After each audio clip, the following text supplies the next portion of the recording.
So as you start to get into tracking your food more regularly, one of the things that your coach is going to have you do is send them weekly screenshots. So in this video, I'm going to teach you how to get to those screenshots and what you need to be sending to your coach, and also going through some examples of what we're looking at and how we can support you through those screenshots.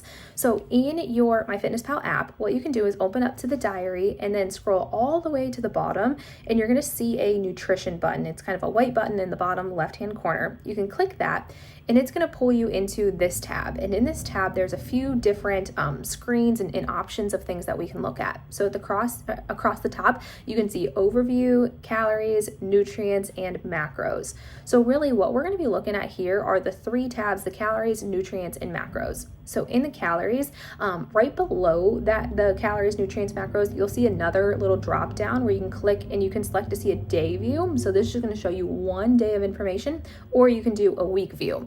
When you're sending your screenshots to your coach, you want to make sure it's selected as the week view. That way we can see the whole last week from, this check-in to last check-in.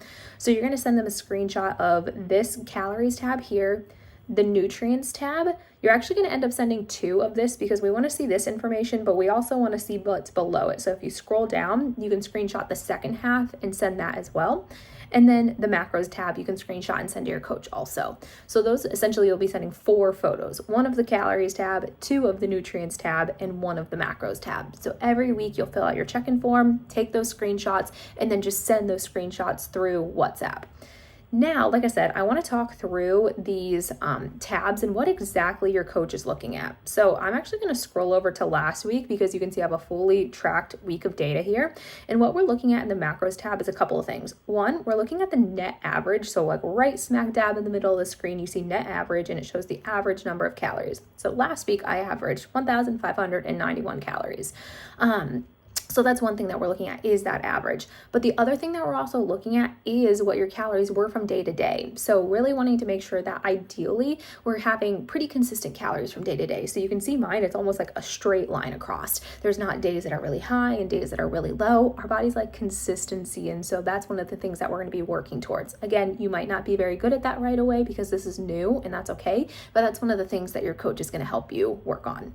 So that's what we're looking at in the calories tab. Then hopping over to the nutrients tab, a few things that we're looking at here are your protein, your carbs, your fiber, your fats, and then if we scroll down, potassium. Those are like the main ones that we're really going to be talking about and looking at on a regular basis. And so in that, you can see your average, and then you can also see the goal as well.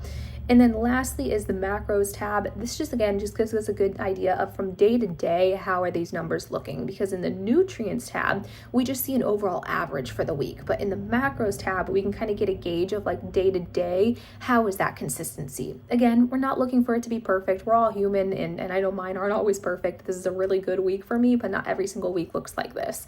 And so what we're looking for is with each of those in that graph, you can see each color represents a different macronutrient.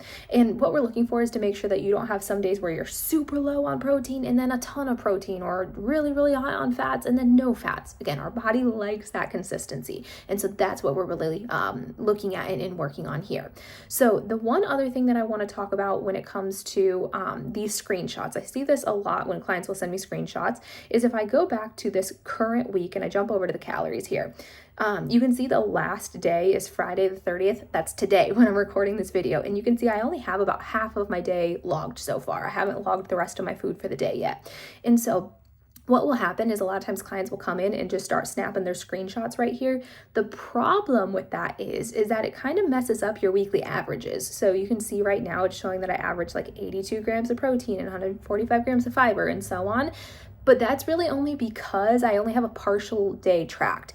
So what I want to do in this situation is actually go to my last fully tracked day. So today I have not tracked all my food yet. So I'm going to scroll to yesterday in my diary. That day I'm completely done tracking. So now I'm going to scroll down, tap the nutrition tab, go back over to my calories, and we can see it's actually showing the last week from that date. And now it removed that partially tracked day. And so if we go back to my nutrients here, we can see these numbers are a lot higher and they're more reflective of what I was actually eating over the last week. So my protein, I think it was 86 beforehand, now it's 96. My carbs were in the 140s, now they're up at 156. So again, it's more reflective and more accurate of what I actually ate throughout the week without that partial day in there. So that's one thing just to be aware of when you are sending your screenshots. If you're not fully done tracking for the day yet, when you're doing your screenshots, just swipe over to yesterday, then go back into those screenshots.